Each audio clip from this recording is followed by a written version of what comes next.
Hi everyone, welcome to this week's episode of Roxy's Journal of Stitchery. So today I'm going to show you how I'm going to put together my little village block. So the first thing is that I have stitched down some white bits onto a basic piece of cotton. So I used just a scrap piece of white cotton, just plain. And then I stitched down, if you can see at the bottom, the scalloped edge. That was part of a napkin. So I've just got one near me that's not ironed, but something like that, where I've ripped it up to fit across. And I've just layered that down over the white fabric. And then what I've done around the edges is I've put some interesting bits and pieces. So I've torn up some bits of lace, some interesting fabrics. This was actually the sleeve from, I think it was an old shirt with an interesting sort of lace edge there. Some lace like this kind of thing, some little random bits of lace, etc. You can see it's just random stitching in various places on the back.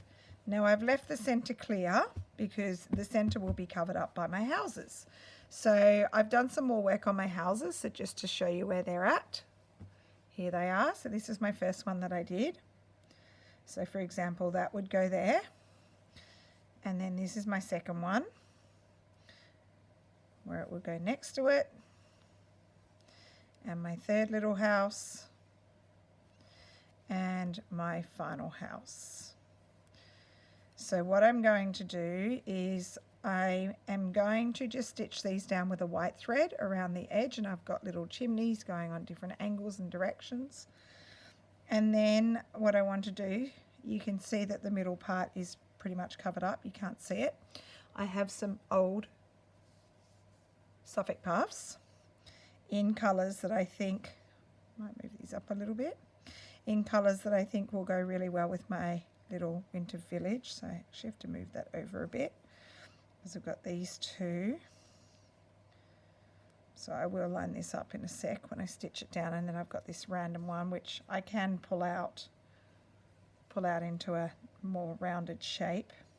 So I was thinking of doing just a little row of Suffolk puffs across the bottom, and then I wanted to maybe add a little bit of interest here, so I'm going to do a little cluster of fabrics up there, and I've got a bunch of scraps that I've pulled out. I might cut this one up a bit smaller because that's quite big. I think I will cut that one smaller.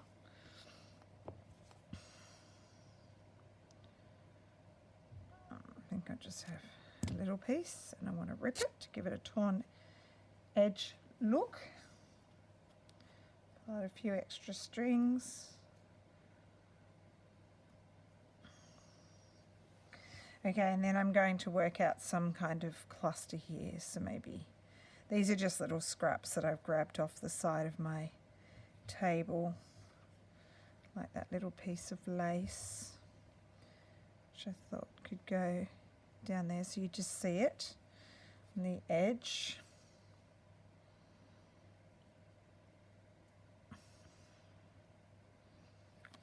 Okay, so just layering up. Oops, I've got bits of thread everywhere. I want to layer up just some different bits of fabric. And then I think I'll stitch that down as well. So I've just got like a little cluster up there in the corner. So that's my plan, and then I'll see what it looks like. And I might do some more embellishing. For example, I will probably stitch some little doorknobs, little French knot doorknobs, and maybe I'll stitch the window panes as well. But I'll just do this first and we'll see how we go. So what I think I'm going to do is start by stitching down my Suffolk puffs, because then I can estimate where my houses need to go. So I've just got a plain white cotton, the old vintage white one that I use all the time.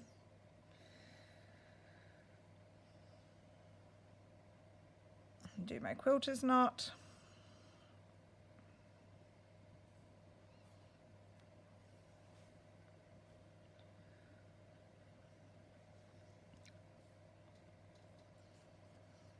Sorry, I just unthreaded my needle.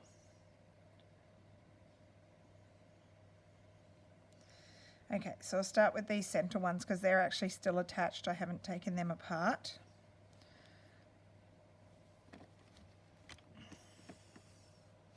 Just going to pin them down so they don't move.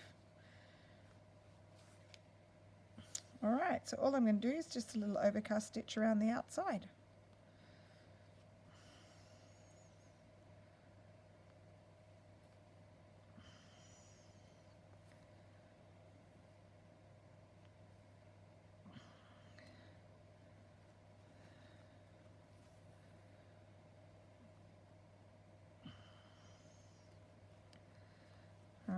So what's been happening? So anyway, my Jamie story from last Wednesday, that's been dealt with. I don't know exactly what the other school's done, but I do know that the other school did respond and have taken it seriously, both the boy that punched and also were investigating the video and where it came from. I haven't heard the outcome. I'm not actually too fussed about the outcome as long as I know that they're doing something, which is good. He's still out of sport because he was diagnosed with concussion. He got checked again by the doctor this morning, but he has just 2 mild symptoms, just tiredness, which is probably not even related to the concussion. It's probably related to the fact that he stayed up too late last night, didn't go to bed till about 12:30. And he has got a little bit of a cold, which has given him a bit of a blocked ear. So today when they tested him, they said he's still got their 2 symptoms. So he has to get tested again on Monday. So it's really annoying because he can't go back into any other sport until that's done. And he's desperate to get back into the pool to do some water polo training. But that's going to be delayed again by a bit longer. So quite annoying. All of that you have to deal with, but it is concussion, so you have to take it seriously. And then tonight, actually this afternoon into this evening, I've been busy. I had, for anyone, I don't know if everyone has these overseas, but we had parent-teacher interviews. So for my Year 7 classes, which are the youngest boys I teach, they're usually 12 and 13-year-olds, parents book in an interview on Zoom, and then the parents and often the boys as well come on Zoom. They're only 5 minutes long, and you have a chat to them about how their kids are going and things they could improve, things about their assessment tasks, how they've gone, that kind of stuff. So I had a whole heap of them this afternoon, followed by hockey training, which is good. We're into the semi-final this weekend, and we're playing a team that we really want to beat because they can be a little bit pushy on the field, so we're pretty determined that we want to beat them. We've actually been playing really well for the last few games, so I feel like we're kind of on the rise, which is good timing for the semis. And then if we lose, we're out, and if we win, we go through to the final, and then we'd need to win the final to get through the grand final. So technically we could have 3 games left or 1. So we'll see what happens with that. So training tonight was good, actually. We had a good training. And then I've got an 8:30 a.m. game on Sunday, nice and early. I like early games. Kind of get them done, and then you've got your day to do things. So other than that, work's as busy as usual. Lots of marking going on, bits and pieces. That's pretty normal. And but we did have last Saturday off sport, and we have another Saturday off this weekend, and then Jamie's back into it the weekend after. So by the time he's back into sport next weekend, he should be cleared, which is good. But it is tough having, 2.5 weeks off training when he was training or exercising, going to the gym and stuff about 5 times a week, so it was quite a bit. And you go a bit stir crazy when you're not doing stuff. On the weekend, he had a big pipes and drums band comp. They divide the boys into an A, B and C band, A being the best. And Jamie had to play in both the A and the B band for bass drum because they've only got 2 bass drummers and the other kid's new to bass drumming, so he's in the C band. and they won all their competitions. So they won the juvenile competition, so against kids their age and schools their age, and then they also played in like an open competition where they actually play against a bunch of adult bands, and they won that as well. So they're actually really high standard, and it's just good because a lot of the boys that have moved up to the A band are brand new to A band this year. So it's a new, like certainly for Jamie, he has gone straight from C band straight up to the top band. So he was a little bit nervous. He had to perform 8 times. It took pretty much all day. He was on about every, I don't know, it was like between 20 to 40-minute breaks, and he played 8 times and they won everything in both bands. So A band won the top division and B band won the second division, which was great.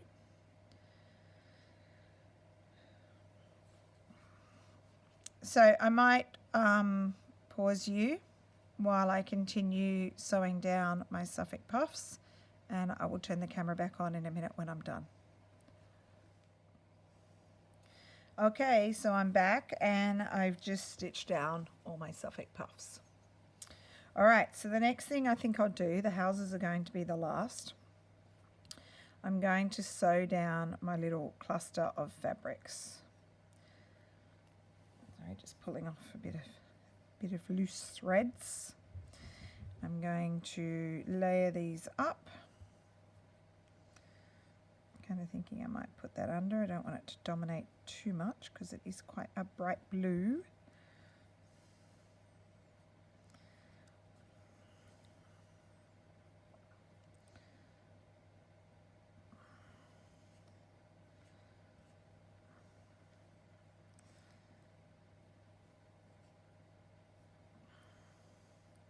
I think I'll stitch that one on after.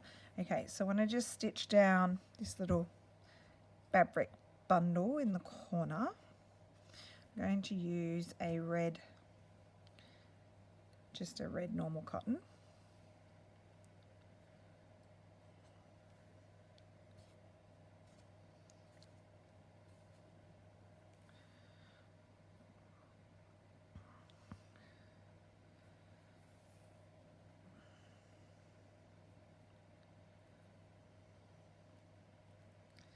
And all I'm thinking of doing, no, I'm not going to use red. I changed my mind. I'm going to use white.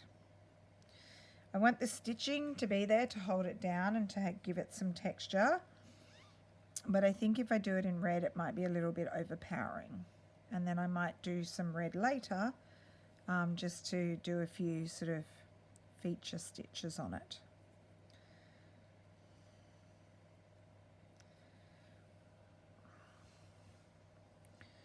All right.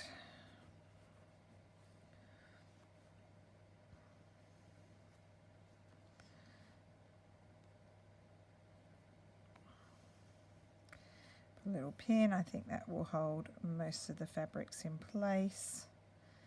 This one I want a little bit further down so that you can see that little bit of purpley blue popping out from behind. All right, so I'm just doing a running stitch. Very simple.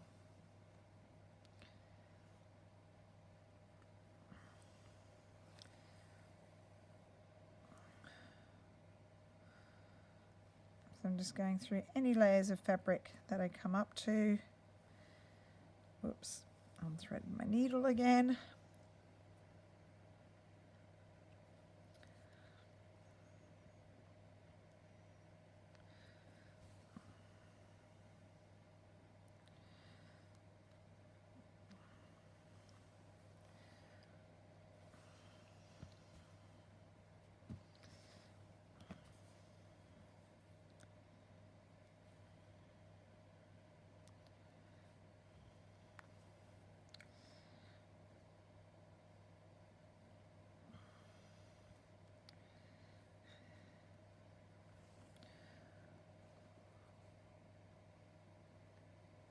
Okay, so I think you get the idea of what I'm doing. Oops, just hooked around that. Alright, I might just pause the video again and I'll come back in a minute once I've got these fabrics all stitched down so you can see what it looks like. Okay, I'll be back in a sec. Alright, so my little cluster is stitched at the top there. I've just done the running stitch with the white thread. I probably will add a bit more to that after. So now I want to stitch down my little cottages, and what I'm thinking is just little thin white stitches.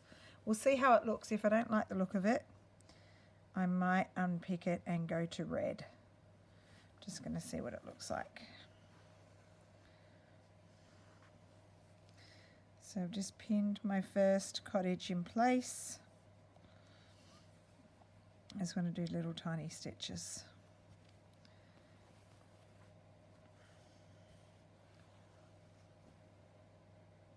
Okay, so you can't even see that very well. It's tiny. That's my goal.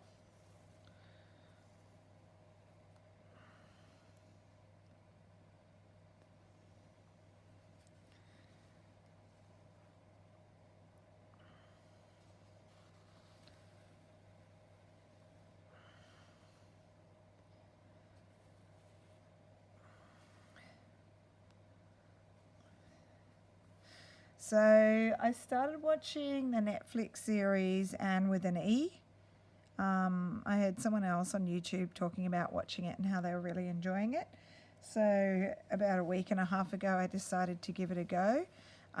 It's based on the Anne of Green Gables book, and I can say that I am thoroughly enjoying it. I literally come home as soon as I can. I've been putting it on. I watch it at night, I wake up in the morning, watch a little bit before I go to school. I'm really enjoying it. I'm up to season 3, episode 7. So there's 3 seasons. I don't know if they're making another one. I'll probably Google that when I'm finished this season. And I think there's around 10 episodes per season, and the episodes are quite long. Well, some of them are. I think the first one was like an hour and a half, and then they vary. An hour, 40 minutes, that kind of thing. And I'm really enjoying it. It's getting towards the end. I'm going to feel a bit lost when it's over. I won't know what to watch next. I've never read Anne of Green Gables. I do actually have it on my bookshelf. I've got a very old copy of it. But I haven't read it, so I think I might want to read it after this. I think it's a bit of a children's book, isn't it? Like a teenage girl book or a younger girl book. But anyway, I might give it a go after.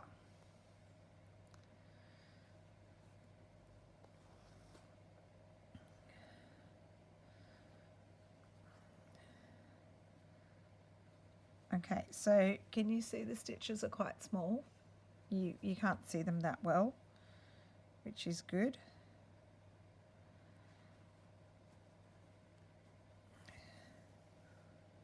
It is what I was aiming for, just to have small stitches. I don't want it to take away from the red sort of overcast stitches that I've done around the edge.